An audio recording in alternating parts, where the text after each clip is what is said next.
सबको जय मसीह की। आज एक बार फिर से हम परमेश्वर के पाक कलाम में से देखेंगे पहला कुरिन्थियों उसका 3 अध्याय उसका 16 और 17 कलाम से।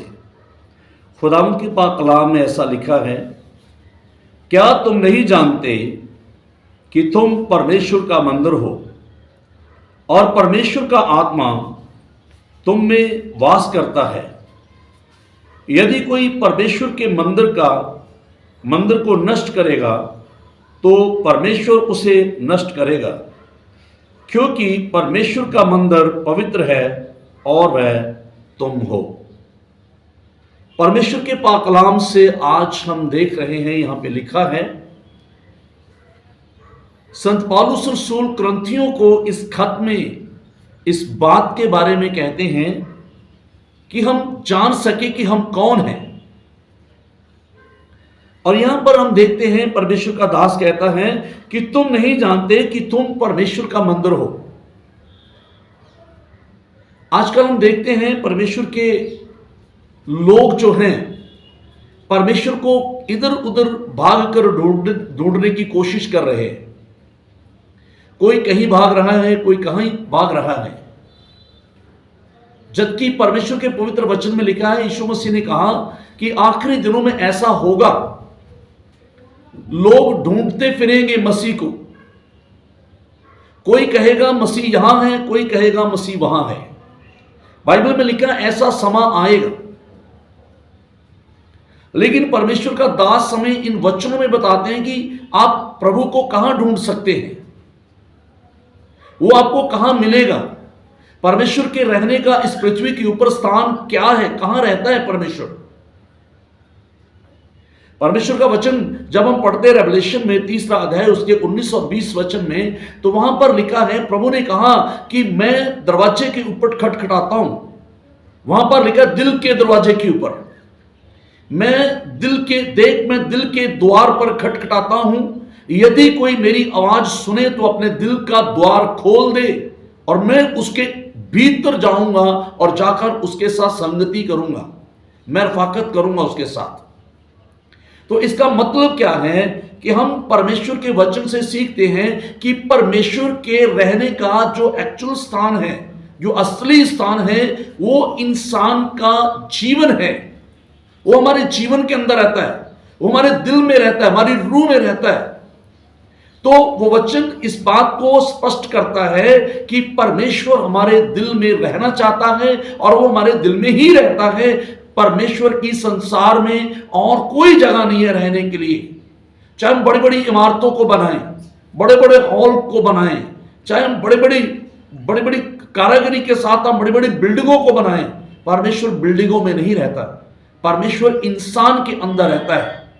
और दूसरा वो कहता है कि जब पवित्र लोग 2 या 3 मिलकर मेरा नाम लेकर संगति करते हैं, और जब तक वो संगति करते रहेंगे मैं उनके अंदर मौजूद रहूंगा।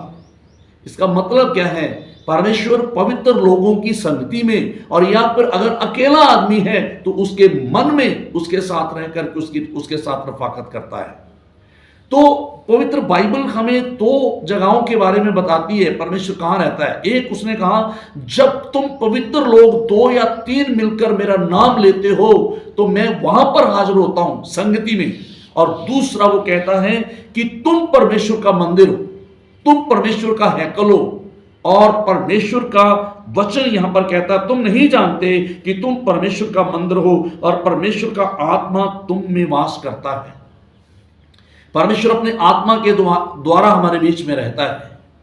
इसलिए हमें इस बात का एहसास होना चाहिए कि हम कभी भी अकेले नहीं हैं। परमेश्वर के वचन में ऐसा लिखा है, देखो मैं युग के अंत तक हमेशा तुम्हारे साथ रहूंगा। कैसे? अपनी आत्मा के द्वारा। उसने कहा लास्ट दिनों में मैं अपना आत्मा तुम सबके ऊपर बहा दूंगा। फिर जब हम यूहन्ना की इंजील उसका 15, 26, 14, 26 में पढ़ते हैं तो वहां पर लिखा है कि मैं उस दूसरे सहायक को अर्थात सत्य का आत्मा अर्थात पवित्र आत्मा को तुम्हारे लिए भेजूंगा जो तुम्हें मेरे पीछे चलना सिखाएगा। तो हम यहां पर देखते हैं परमेश्वर का वचन कहता है तुम नहीं जानते कि तुम परमेश्वर का मंदिर हो और परमेश्वर का आत्मा तुम में वास करता है।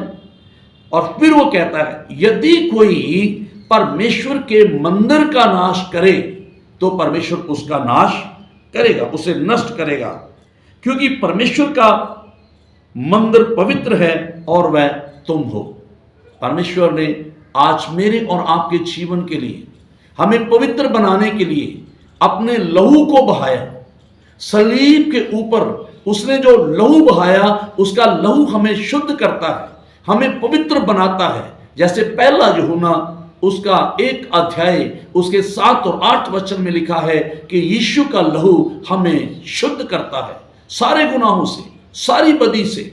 और जो कोई यीशु के लहू को कबूल करते हैं, जो कोई यीशु के लहू को मान लेते हैं, जो यीशु मसीह को अपना उद्धारकर्ता, अपना मुक्तिदाता मान लेता है, परमेश्वर का लहू उसे पवित्र करता है। और जो यीशु के लहू के द्वारा पवित्र हो जाता है, परमेश्वर का आत्मा उसके अंदर रहता है और वो उसके आत्मा के लिए उसकी हैकल बन जाता है। इसलिए मेरे अजीजों, हम सब मसीह लोग हैं और हमें इस बात को जानना है कि हम मसीह के लिए अलग किए गए हैं, उसका मंदिर होने के लिए, उसका घर होने के लिए, ताकि उसका आत्मा हमारे अंदर आके रह सके। परमेश्वर ने हमें पवित्र बनाया है, इसलिए हमें अपने जीवन को दुनिया की अभिलाषाओं को पूरा करते हुए इसे अपवित्र नहीं करना है, क्योंकि प्रभु कहता है न्याय के दिन जो ऐसा करेगा मैं उसको नष्ट करूंगा।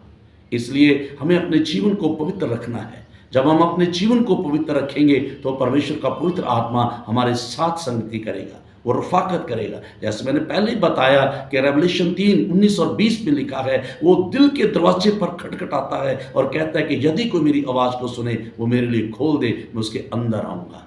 तो मतलब क्या है, हम पवित्र बने ताकि परमेश्वर का आत्मा हम में रह सके। हम इसे अपवित्र ना करें, ऐसा ना हो कि हम इसे अपवित्र करके खुद को नाश के हवाले कर दें।